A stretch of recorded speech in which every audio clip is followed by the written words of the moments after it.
এই চ্যানেল থেকে আরেকটি ভিডিও নিয়ে হাজির হয়ে গেলাম। তবে মূল ভিডিওতে যাওয়ার আগে অবশ্যই মুন্নির চ্যানেলকে লাইক সাবস্ক্রাইব করতে ভুলবেন না কিন্তু। এটা হচ্ছে বাঁধাকপি ভাজি করব, কুচি কুচি করে কেটে নিয়েছি, এটা ভাজি করব।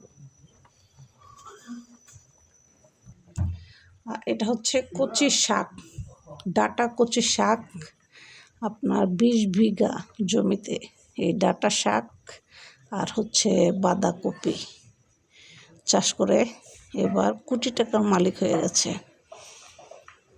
তো আপনাদের যদি এরকম 20 বিঘা 10 বিঘা জায়গা থাকে, আপনারা এই সবজিগুলো করতে পারেন অনায়াসে। এগুলো কন্টিনিউ মানুষ খায়, ইভেন খুব পছন্দ করে খায়।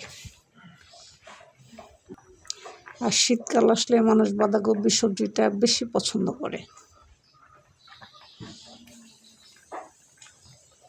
বাঁধাকপি আর হচ্ছে ডাঁটা শাক, এই দুইটা সবজি মানুষ শীতকালীন সবজি খুবই পছন্দ করে। 10 বিঘা 20 বিঘা কারো যদি জায়গা থাকে, আপনারা এই ফসলটা করে বাম্পার ফলন করতে পারেন, কোটি টাকার মালিক হতে পারেন। ভিডিওটি ভালো লাগলে অবশ্যই মুন্নি চ্যানেলকে লাইক সাবস্ক্রাইব করে মুন্নি চ্যানেলের সাথে থাকবেন।